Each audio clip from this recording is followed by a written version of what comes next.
Money Vikings here. Welcome back. I'm going to do a quick video about 5 ways to cut costs in the year 2023, and I'm going to explain why. First, I would encourage you to like and subscribe. We do a lot more than collectibles here. We also do all kinds of ways to invest and save money and build wealth. And I would encourage you to go to Amazon and type in Conquer Financial Freedom, and you will see our new book. Right now it's in Kindle form, and for about the price of a cup of coffee, you can get this tome that's essentially a treasure trove of ideas to invest and save and build wealth and health and just live a great life. So check out, type in Conquer Financial Freedom in Amazon and you'll find that book, and I'd really appreciate the support. We are going to do 5 ways to cut costs. 5 ways, cut costs.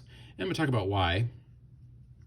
You know, we spent the last couple of years, not last year. Last year was a rough year with the markets and with asset prices in general deflating as interest rates were pumped up by the Fed.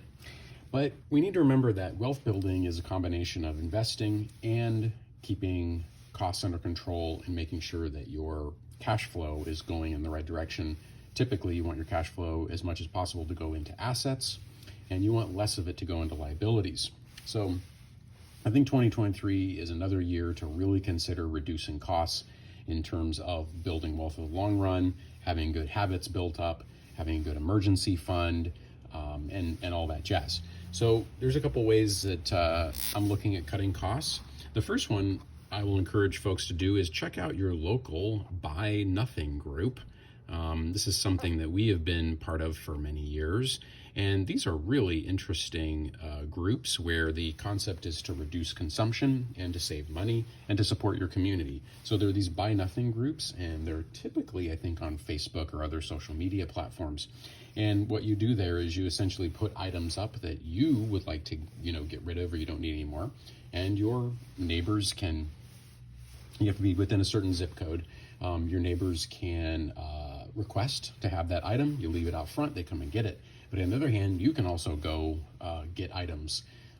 You'll see things posted there all the time, from shoes to sports equipment to garden equipment to decorations to paintings to clothes, etc. The list goes on and on. It's all kinds of stuff. The rules are, I think, that it's supposed to be in pretty good quality. You want things that are really worn out. But the Buy Nothing groups, I think, are a great way to improve your community and to improve your finances. So I would keep that in mind. This is one that I think we've forgotten about in the modern era, but reduce utility consumption. You reduce utilities. We get so used to, cranking the heater up to a certain level, or during the summer months, maybe putting it too cold. Find that right balance and modulate it. Save a little money there. Turn off the lights. A lot of times we just got lights on everywhere and, we're not even thinking about it. Turn off lights in rooms that we're not in. This stuff really, it adds up over time. Utilities across the nation in general tend to be going up. So I would say, reduce utilities. Hey, if you can do solar, that's great too. That's typically a pretty big investment up front, or you're going to be leasing your roof space to a company, and you'll get a set rate for many years. You got to do the math on that one and see if it makes sense for you. But it's very easy to turn off a light and set the thermostat to, a moderate temperature instead of making it, in the summer months, making it 60 degrees. I don't know, make it 78, something like that.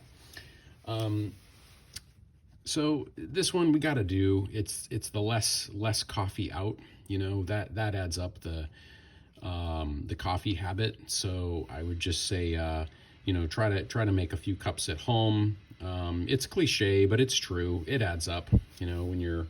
When you're $4 or $5 a pop for a fancy coffee drink, you can make something at home for 25 cents, 10 cents, whatever it is. It just makes a lot of sense. I do like going out to coffee sometimes. I do enjoy that indulgence every once in a while, but I really don't want it to be a daily habit. It's going to get too expensive. This is one that's hard for us to do. Sometimes say no thank you. And what I mean by that is, we can't do everything socially.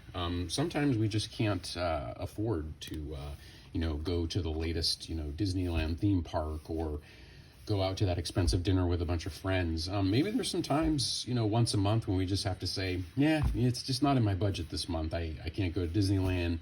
I can't go to that expensive restaurant, buy a bunch of drinks. But say no thank you. If you do have to go, you can even say no thank you while you're there. You can go, and then maybe you split a meal with somebody, or skip on the drinks or something like that. So those are kind of classic ways to cut costs and things that I'm looking at. I'm also trying to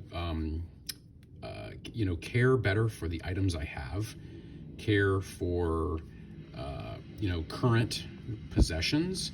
The longer you can make something last, the better off you'll be. So really taking care of what we have is going to allow us to extend those costs out, and to really value what we already have. You probably have a lot of tools and clothes and other things at your disposal, and if we just take care of them and keep them organized and clean, that can help save money as well. So those are some ideas to cut costs. And the last thing I'll leave you with today is always practice gratitude.